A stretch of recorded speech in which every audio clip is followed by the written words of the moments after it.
भुनक्तु सह वीर्यं करवावहै तेजस्विनावधीतमस्तु मा विद्विषावहै। ओम शांति शांति शांतिः।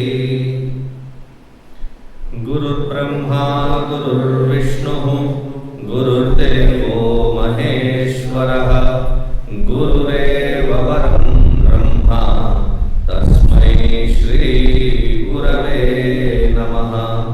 तस्मै श्री गुरवे नमः।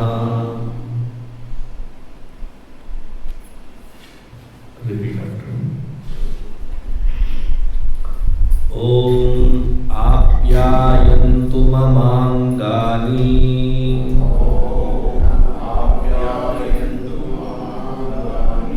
वाक्प्राणश्चक्षुः श्रोत्रमथो बलमिन्द्रियाणि च सर्वाणि सर्वं ब्रह्मोपनिषदम् माहं ब्रह्म निराकुर्याम् मा ब्रह्म निराकरोत्। अनिराकरणमस्तु अनिराकरणं मेस्तु तदात्मनि निरते य उपनिषत्सु धर्माः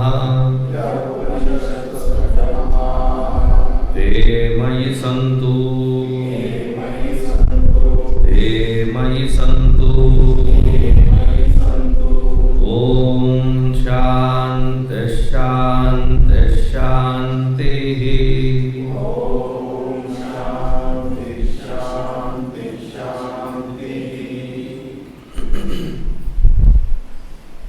This Kena-Upanishad, we find this in the Samaveda.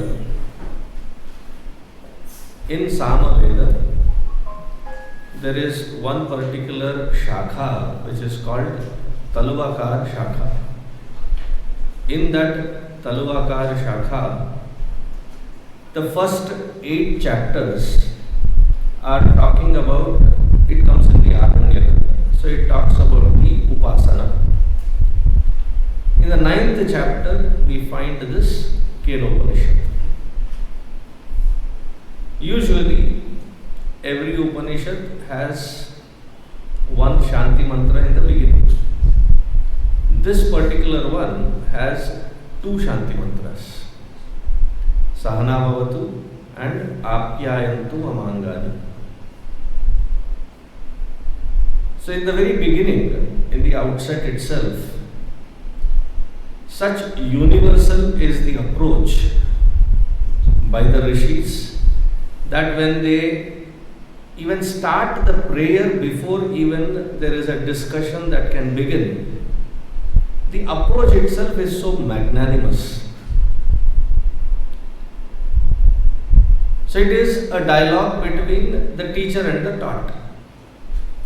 The teacher is trying to explain, the guru is trying to explain, and the student is trying to understand, grasp, assimilate, get that experience, and if there be any questions that are to be clarified, very openly the student asks the question without hesitation, because without asking, the manana cannot be complete. Shravana, the purpose of Shravana is to remove any kind of sandeha, any kind of questions. If there are still things that are not clear in our understanding, the clarity is not set in, usually the teacher is somebody who is very adept in trying to understand just by looking at the student if they have grasped it or not. You don't have to be a Brahmanistha, Shrotriya. If you know somebody very well and you are trying to communicate something to them and their look is, so then you you didn't get it. So let me re-explain it. Now for somebody who is adept with this subtle knowledge by their own experience, it is not looked upon by the teacher as though what kind of a dumb student are you. It is looked from the standpoint that not long ago I was there exactly in the same condition as this student.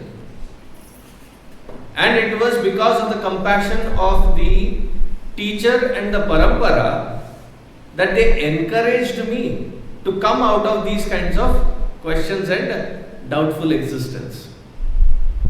So the same compassion is shown which the teacher has received. One of our Swamiji says, there is no question that can be dumb. Questioner sometimes can be, but no question can be dumb. Shravana is complete only when the Sandeha Nivritti happens. In life, various kinds of experiences that we go through, unless we jump in, we would not perfect that particular field. So it is a process of jumping in, knowing, experiencing, correcting ourselves, and then growing. That is how we have learned. But here, the teacher is somebody that has to be very subtle in their approach, magnanimous in their approach. As the teacher says, Sahana vavatu, sahanau bhunaktu, sahaviryam karavavahai, tejasvinavadhi tamastu, ma vidvishavahai. A very unusual prayer. And you don't find these kinds of prayers anywhere else. So the teacher is saying, or both the teacher and the student are saying, Sahana avatu. Avatu, may this knowledge that which is being pursued, may it be a combined effort of both the teacher and the taught. The Guru and Shishya have to put an enormous effort, and it has to be from both sides. It cannot be from a single point that, the teacher keeps putting the effort and the student behaves like our children at home. And what is the attitude of the children at home? I call that attitude as IKEA. The same furniture store, same spelling, but a different expansion of it. I know everything anyways. The children, they give us that attitude.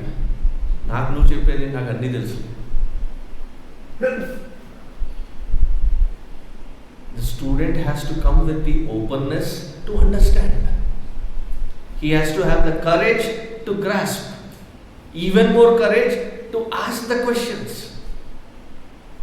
And the teacher has to have that compassion with which understanding the background of the student gets down at the level of the student, tries explaining it in the language that the student understands, and help them evolve from that stage where they are to the stage that which the Shastra is pointing at.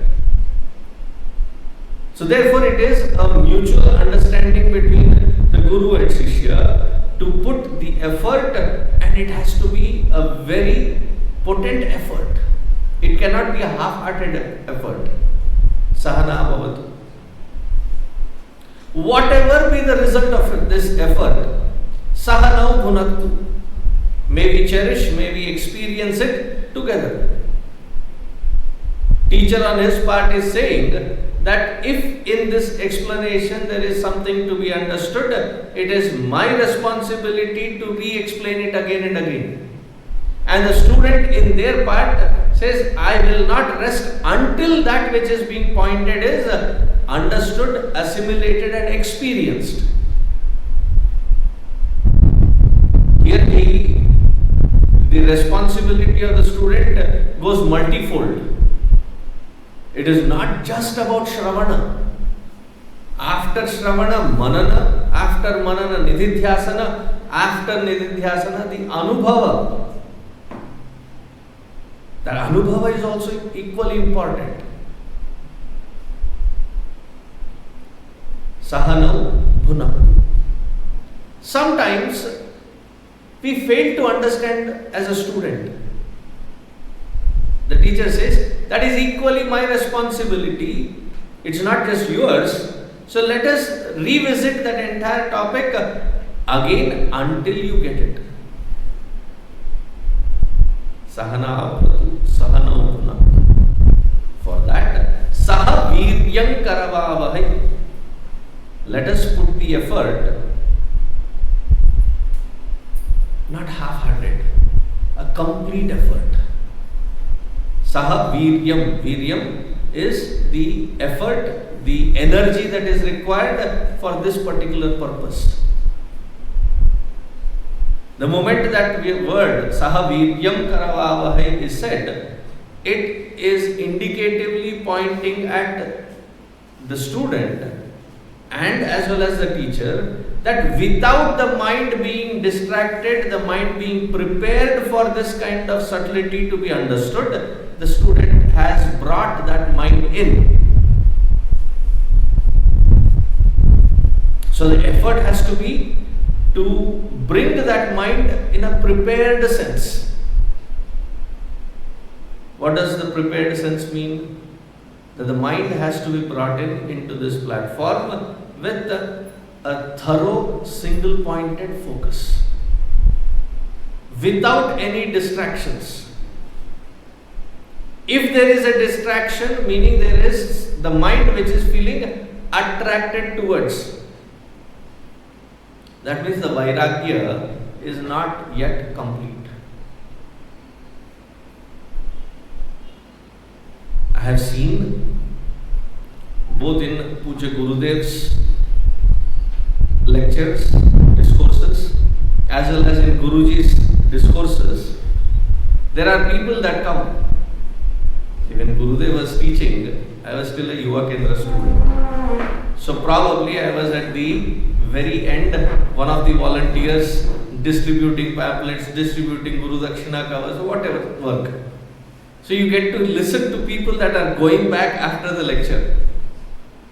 Right here in AV College, when Gurudev used to give the lectures, there was this elderly man who had come with about 20-25 students. So one day as they were walking back, that elderly gentleman, I understood with their conversation that he was the teacher, specifically an English teacher. His purpose of bringing these students was so that when Gurudev spoke, the words that Gurudev used, you will see it even in the book when you are reading, they are not the casual English. It's a very sophisticated English. So their job, the students' job, was to write down all the English words that they could not understand, so that they will go do the exercise of understanding in their classroom. The entire Vedanta class was reduced to a English lecture. That was meant for the vocabulary. Once in Guruji's lecture, I was sitting at the back. There were these two ammas that were busy writing. But one thing that I noted was they were alternately writing. If one was writing, the other was listening. If the other was writing, the other was listening. And just before the lecture could begin, they were giving each other the instructions. So what they were trying to do was write down all the anecdotes, jokes and other such things which are used during the lecture, and they were jotting it down. So I, out of inquisitiveness, one day asked them, I said, why are you asking about Vedanta? Everybody teaches, Swamiji. It is these jokes which are unique. Therefore, we are compiling all the jokes. And the whole Vedantic environment is reduced to a comedy session.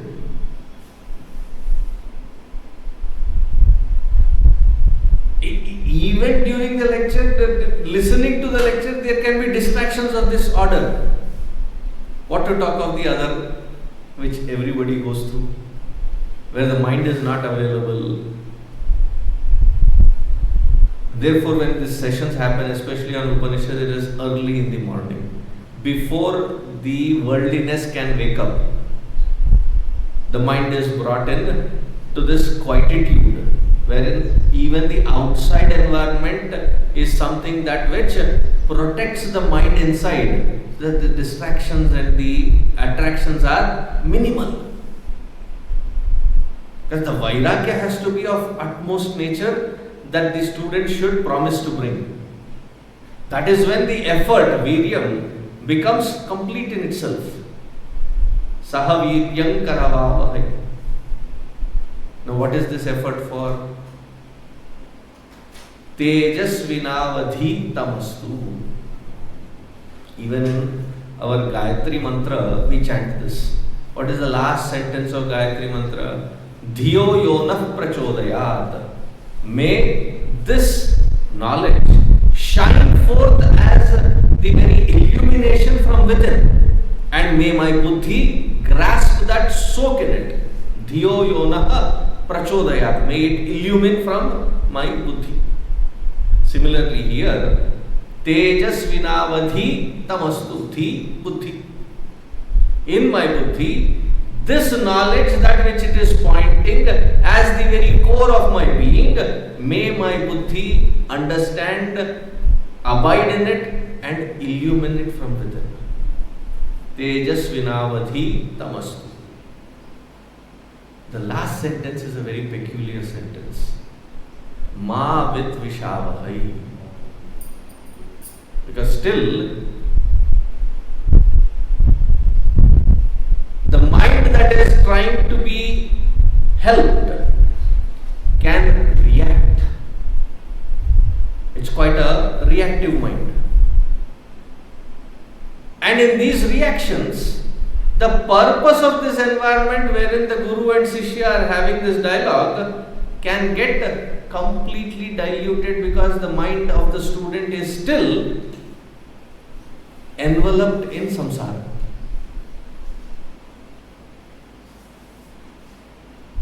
So there can be room for dvesha. What kind of dvesha? To feel that I am special to the Guru. It is the personal dialogue and connection between each individual student and the teacher. But then the student starts comparing with the other students. The moment there is this comparison, there is always taratama bhava. Am I a better student? Am I a lesser student? Am I an important student or not an important student? These kinds of distractions can completely ruin the very environment which is supposed to support us. Therefore, let there be no dvesha in that environment. Let it be an environment which does not have any judgmental quality towards any other individual. Those who play golf, they say it is unlike any other game.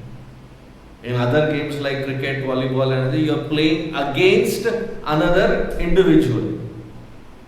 Whereas golf, the claim is you are playing against yourself. The calmer you are, the more focused you are, the more precise you are. It doesn't matter how others are playing. It only matters as to how you are playing. Similarly here, the focus is how am I evolving? And in this evolution process, each one of us has to find their own rhythm of evolution. It cannot be that it is comparative, that the other fellow seems to be evolving faster, therefore I have to pick up my pace. Which is what in the schools these days happens. Even as we as parents, we do these comparisons inadvertently. देख अपने छोटे भाई को देख, वो इतना अच्छा पढ़ता है, तू नालायक.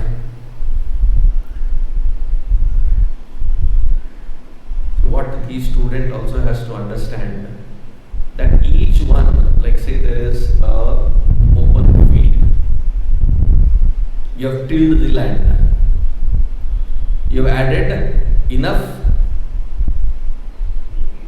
the fertilizer,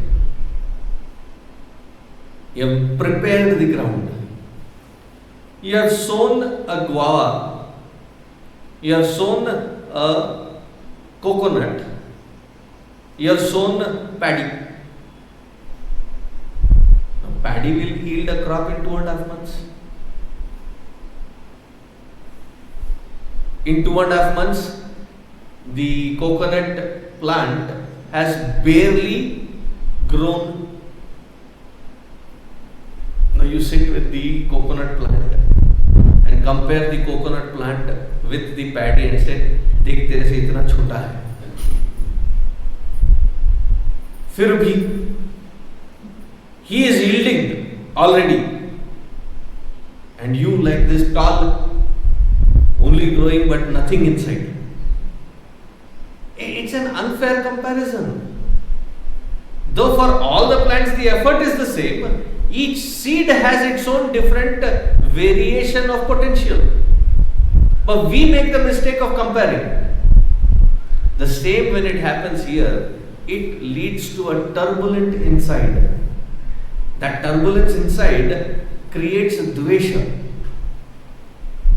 How does it express? We start judging everybody.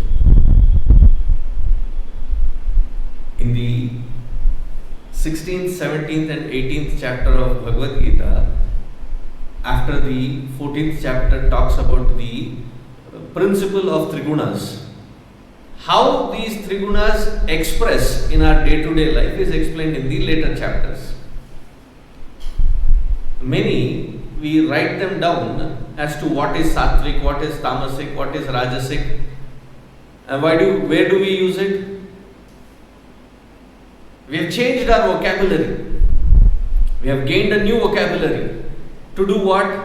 To evaluate others. Evaluate others and say, no, they are not dull, they are tamasic. They are very angry, they are very rajasic. It is not for judging others.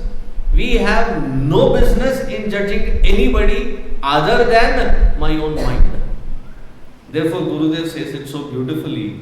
He says, when working with yourself, work with your head.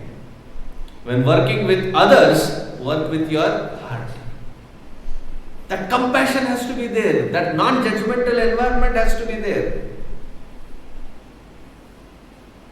Yes, every human being functions according to their own habits. But it does not give us any right to judge them for it. Especially so in a adhyatmic environment, in a spiritual environment. Ma vidvishamapi. Om Shanti, Shanti, Shanti. There is 3 kinds of tapa. And that is why in our Telugu vocabulary also we say, when somebody is agitated, we say, Tapatraya pada. We very casually use it. There the word is Tapatraya. 3 kinds of tapa. Adi Bhautika, Adi Daivika, Adhyatmika, Sharirika, Manasika, Bauddhika. All these are they come in threes. May my mind be blessed enough to not have these kinds of tapatraya. Tapa means heat. When does heat come? When even you rub your hands, it generates heat. Friction generates heat. The internal friction generates maximum heat. Don't we say? Dimag pak gaya hai. Burra vedeki poyindi. The thoughts, one wants to go out to that which is attracting, but the buddhi, the value system in the buddhi is trying to guide that mind inside, and one is pulling outside, the other is pushing it inside. There is a constant friction. At a physical level, Sukha the Shita Ushna at the physical level. At the Manasika level, it is Sukha Dukkha. At the intellectual level, it is Mana, Avamana. Shita Ushna. Seasons change, thankfully. What is the present weather like?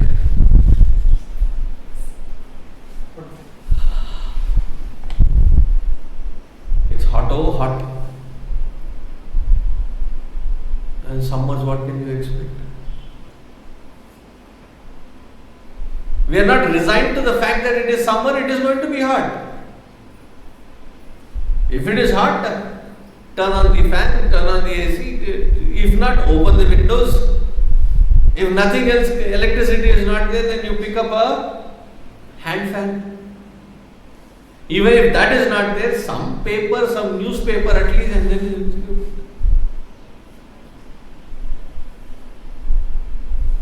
So if hot is something which is not something which can be adjusted to, even cold cannot be adjusted to. If in a bedroom there is an AC, two people sleeping in that bedroom, he wants it hot, she wants it cold. Each one for their own. The mind keeps reacting at that level, at the physical level. Food, again the body reacts, the mind reacts. Sukha Dukkha of the mind, it reacts. So these kinds of tapa, the restlessness and the agitated mind that it creates, may that come to peace. May I find restfulness. Because the sukha that is being pursued, sought after, cannot exist in a restless mind. For sukha to be enjoyed, the mind has to have a certain amount of peace. Early in the morning, you are wanting to have your cup of coffee, and that is the time when every kind of tornado that can happen is turning around. The child says, "My homework is not complete." And immediately, as a parent, what is our reaction? What were you doing since yesterday?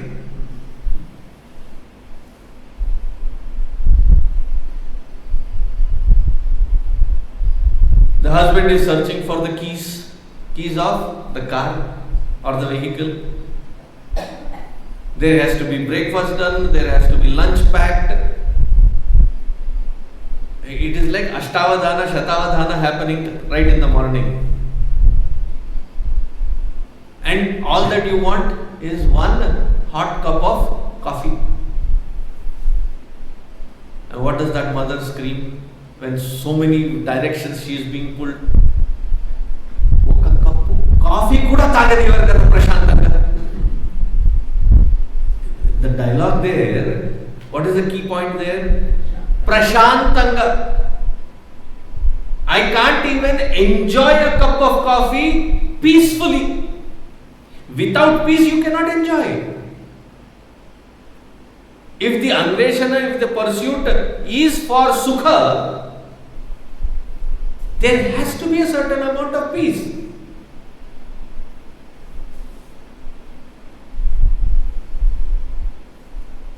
There was one Mahatma Ji. Whenever you do namaskar, there is some ashirvada given. So instead of ever saying as Sukhi Bhava, Vijayi Bhava, you would always say Prashanta Chitto Bhava. All of the rest are immaterial if you cannot find that peace. And every mantra that we chant ends with Shanti, Shanti, Shanti. May you find peace at all three levels. That way, the mind is available to enjoy that sukha. Now we come to the second Shanti mantra. Apyayantu mamangani vak pranaschakshuhu Shurotramatho balamindriyani cha sarvani Sarvam brahma upanishadam Maham brahma nirakuryam Mama brahma nirakarot Anirakaranamastu Anirakaranam me astu Tadatmani nirate ya upanishadsu dharmaha Te mayi santu Te mayi santu Apyayantu mama angani vak pranaha chakshuhu shrotram atha balam indriyani cha sarvani.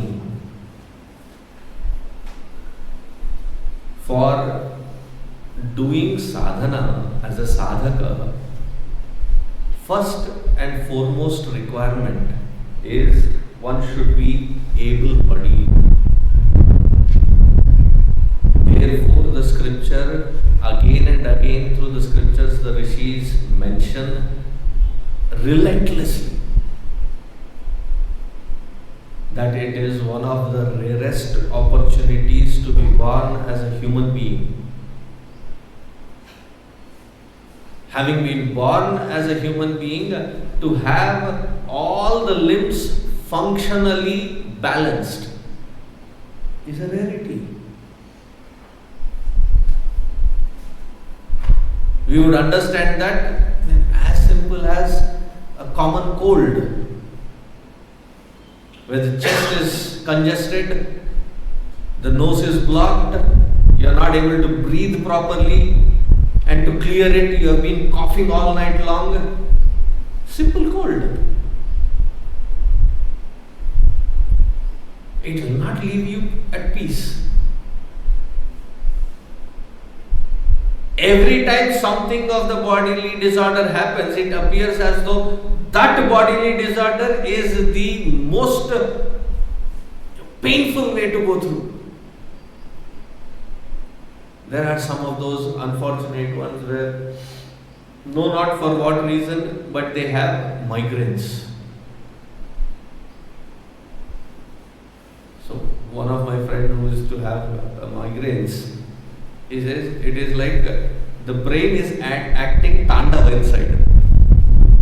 It is like the brain is hitting all sides of the wall and it is hurting in all directions.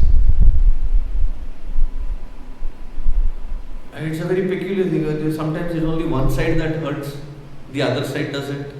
Sometimes it is throbbing pain, sometimes it is piercing pain, sometimes it is like a pinprick, sometimes it is heavy.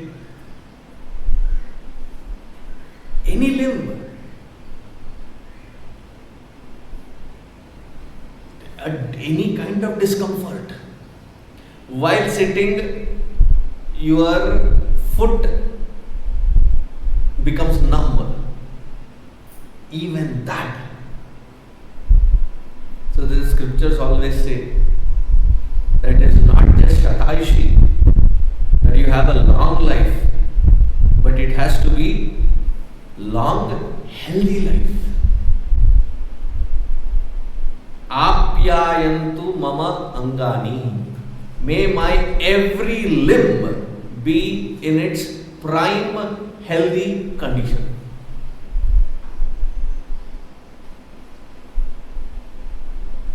You ask of blessings, that is the greatest blessing. To have a healthy body. Apyayantu mamangani. Specifically of these Vak, Pranas, Chakshuhu, Shrotram, the 5 organs of perception, without which I cannot get the knowledge from outside to in.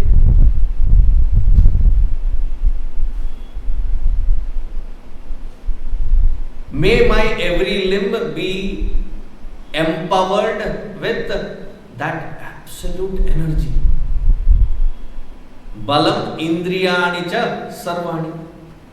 May my every limb, every organ have its optimal level of energies always. Every human being should chant this every day. क्या पता कब क्या हो जाए. And I have talked to several interactions with doctors. They say we only know that when some aberration happens, how to fix it to the closest possible of its natural condition. We do try to find what caused it. But many times we are unable to even figure out point exactly as to what triggered it. Nowadays, as common as the common cold, every other person has cancer. They say these are the carcinogenic things which you get exposed to, you will definitely get cancer. Now the people are like, I have never been exposed to these things.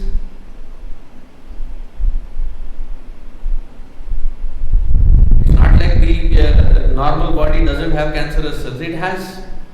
Now it has started exponentially growing without control. Know not what the trigger is. For those that which we know as trigger, we become cautious. Like we are allergic to something. We are so careful. Why? The cause is known, it will trigger some things, and that is painful to go through. May my every limb have its optimal level of energy. No limb is less, no limb is more. Every limb has to be in its functional capacity with its optimal energy. Apyayantu mamangani Vak pranas chakshuhu shrotramatho balam indriyani cha sarvani. Why do I need this able body with optimal strength and energy? The Upanishad says, Sarvam Brahma Upanishadam.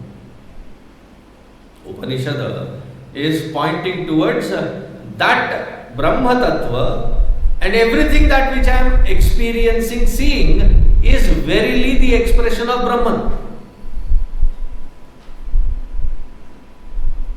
And we look at around ourselves and say, everything can be Brahman.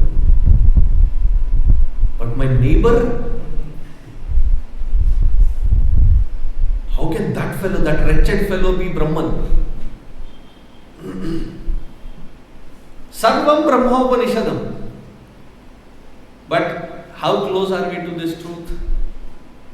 Far away from that reality. Sarvam Brahma Upanishadam is the statement of the Upanishad. Therefore, the prayer is Ma Aham Brahma Nirakuryam. May that Brahma Tattva never refuse me. Nirakuryam. May it never reject me.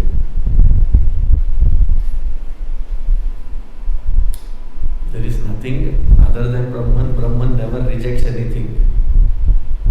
But it is the cry of the sadhaka that may that Ishvara, his anugraha, always be upon me.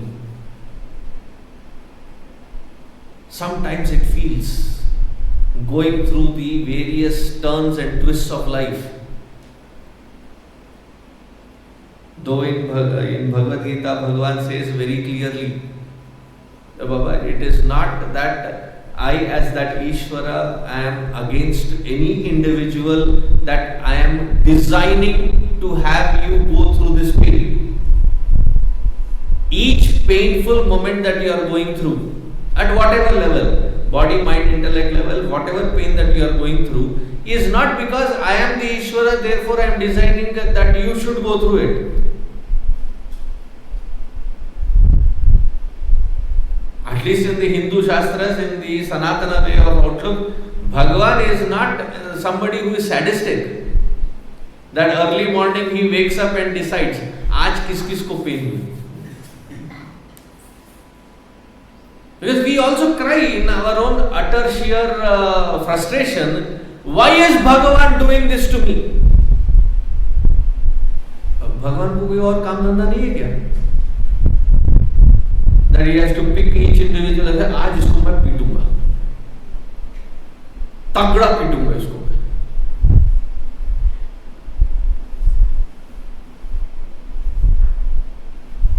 You are urgently trying to go to the... See, when sequence of things happen, the mind wants to connect. And you rush downstairs to get into your vehicle, and as you are getting into your vehicle, you see that you have a flat tire. आज ही होना था.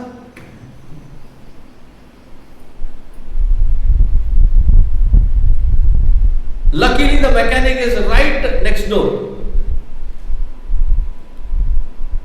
But the little fellow that works in that mechanic shop, he says, "Sir, आज तो shop बंद है."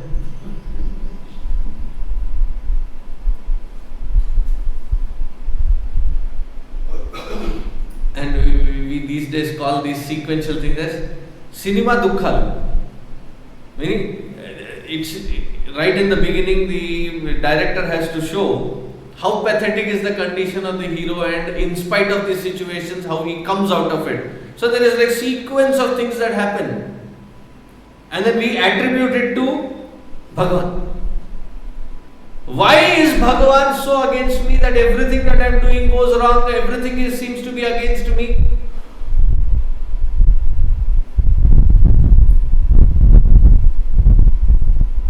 Bhagavan is not a principle which is ever against anyone. If Bhagavan is an angry God, then he is no God. If Bhagavan is an envious, then he is no God. Sarva Guna Sampannaha. Who is Bhagavan? Who is Ishvara? All the great virtuous qualities that which we ever look up to, he is endowed with it, pushkala, like complete with it. But then out of utter sheer despair, what do we do? Out of utter sheer despair, we have nothing else to blame other than Bhagavan. And then we make songs out of it. Unnava, Asal Unnava, Unte. It's not that my existence is, we question the very existence of that Bhagavan. Nidra Botunnava.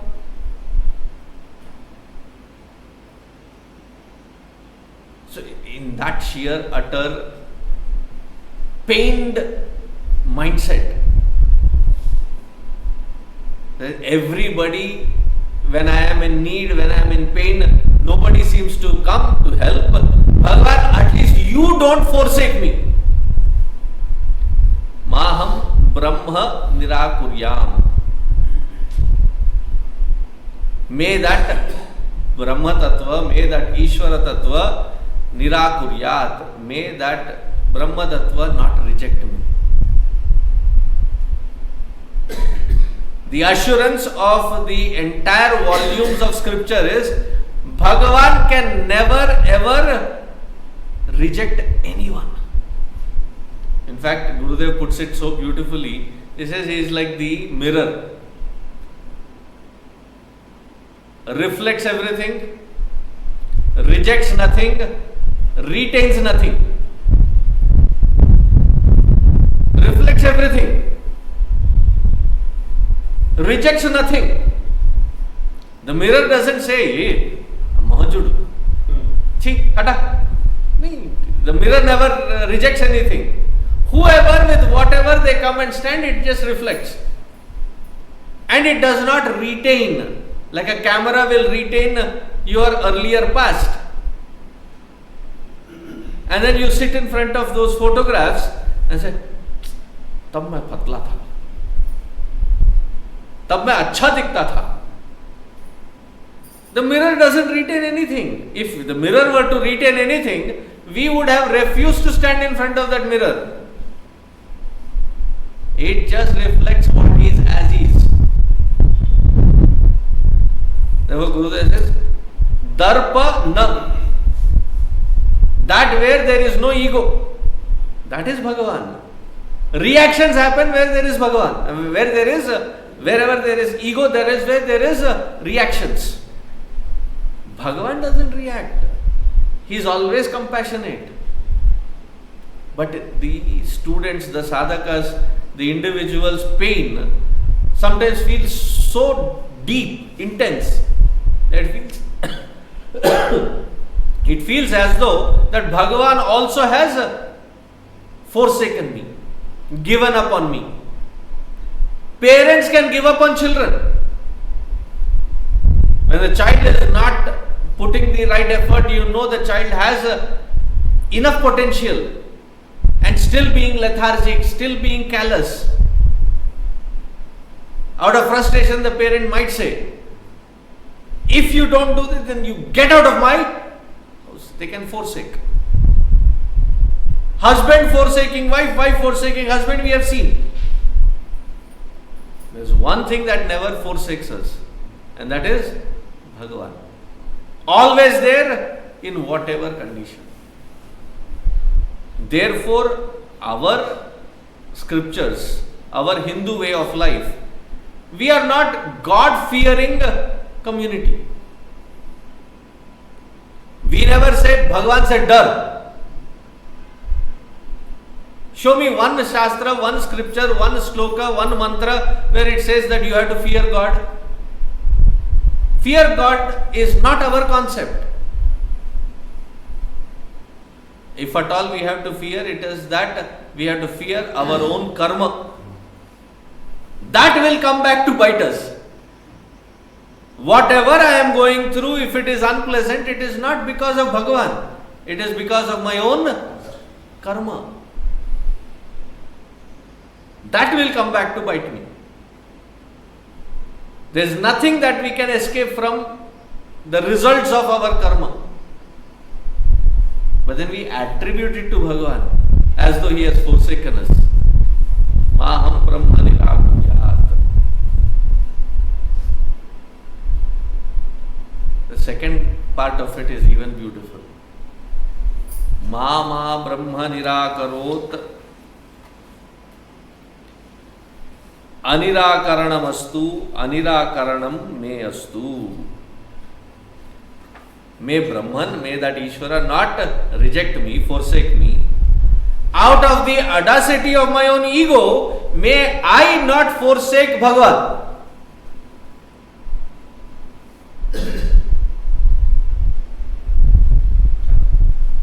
When we have certain amount of success, certain amount of power, certain amount of glory, we start behaving as though I am Ishvara himself. I am Bhagavan himself. Bhagavan, wo kaun hai? There is a story, I have not found it in the main Mahabharata, but it serves the purpose, so I am sharing it. It seems Arjuna had to bring Airavata down to this Bhuloka. Arjuna and Indra had a special relation because Arjuna was born out of the Divya Shakti of Indra.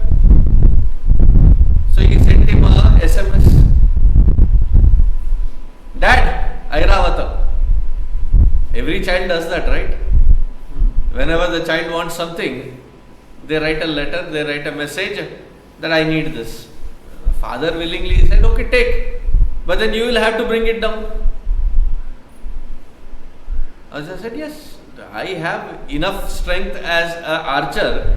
With my arrows, I will build a stair all the way to the heavens. You can send. Within no time, tuck, tuck, tuck, tuck, he built staircase out of his arrows. And Bhagavan Krishna was standing next to him. He said, Kuch madad chahiye? Can I help you with something? He said, no, I got it. I am known for my archery. I am skilled at it. Don't doubt me, Bhagavan. I can handle it. Airavata walked towards that stair and the entire thing started crumbling. That is when Arjuna turns to Bhagavan and says, Bhagavan, I am here. We think we can pull it off. A little shaky, we turn to Bhagavan. May my ego not get so pompous that it has the audacity to reject Bhagavan. I am a self-made man, I don't need anybody. May my mind never ever reject that Ishvara, that Bhagavan. May it always have the Shraddha to surrender itself at the Almighty always. Maham Brahma Nirakar. See, there is a beautiful bhajan that Guruji, Tejomanaji, he beautifully sings. He says, the devotee is singing there, Bhagavan meri naiya us paar laga dena. My boat of this life, may it get across that samsara. And he says, Sambhav hai, it is highly possible that because of this Maya and my mind, tujhko main bhool jaun. It's highly possible that I will forget you. Par Nath, tu mujhe na bhula dena. You don't forsake me just because I have not thought of you. Why are you giving this kind of a logic? He says, that is what the stories say. That he wanted to help, he was keenly waiting, eagerly waiting for that one call from Gajendra. Until he called, he waited upon him to be called upon. Bhagavan, that fellow was Gajendra. Some punya paripaka that he had the sense to call you. I know my capacity. A little turbulence and the first thing to forget is you. Now that my mind is at peace, I am praying for those times when I know for sure that I might forget you. You don't forsake me. Maham Brahma Nirakarot. Anirakaranam astu. Anirakaranam me astu. May that forsaking from that side or from this side never happen. Why is this prayer? So that very purpose for which this human birth has been given may that purpose be fulfilled. And that is Brahma-Upanishadam. Sarvam Brahma-Upanishadam.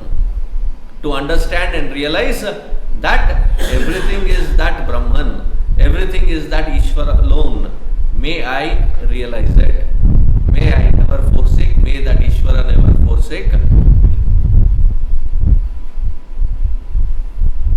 Tadatmani nirate ya upanishatsu dharmaha te mayi santu, te mayi santu, te mayi santu. That which is pointed by the Upanishad to attain to the highest, that which the Upanishad is pointing at.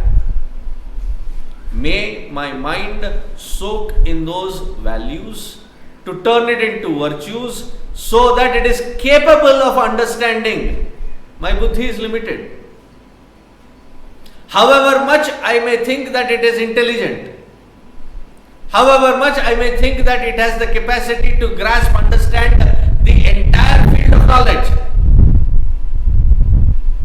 In Chandogya Upanishad, Narad Muni is sitting quite dejected. So Sanat Kumar has come and asked him, "Hey Narada, why do you look so disappointed? Why do you look so dejected?" So Naradji says, and it continues to about 3.5-4 pages. He says, "There is not a single thing that I have not learnt. The 64 kalas, I have mastered it." And if that were his resume, and if he had to put it on a visiting card, his entire degrees, it would be a book.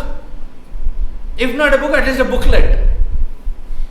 He says, "I have studied every field of Shastra. Not just studied, I have attained a certain amount of mastery in those Shastras. Sangita, Nritya, Paka, Gadita," he lists it out. I am disappointed because after having learnt all of this, I find myself that the amount that I have learnt and that which can be learnt, the comparison is if the sand particles on the ocean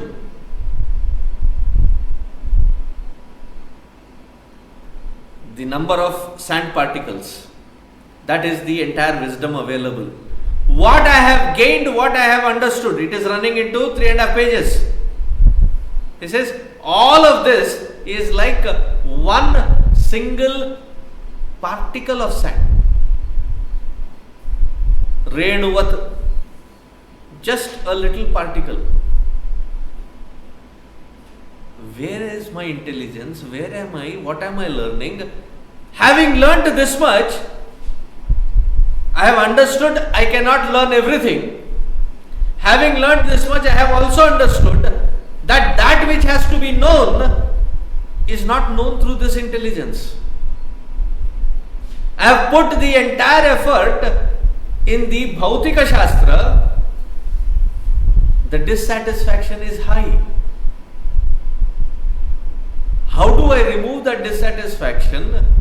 Then comes the Brahma-Upanishad.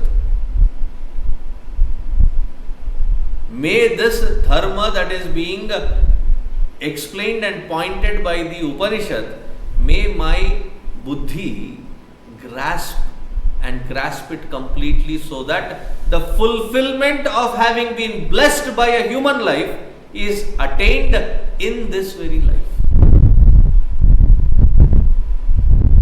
Shanti, Shanti, Shanti. Now with this kind of a prayerful, surrendered attitude, when the student goes to the teacher, and this Upanishad has a very unique style. The unique style is, the Upanishad starts with directly the student asking question. We will look into it tomorrow. the very question that comes from the student reveals volumes about what is the depth of that student, from what experience are they asking it. Many times the question when asked, it feels like they are showing off that they are also into that field of knowledge. Not to clarify, not to find depth, just to show, मुझे भी मालूम है. As a student, he is very, very humble.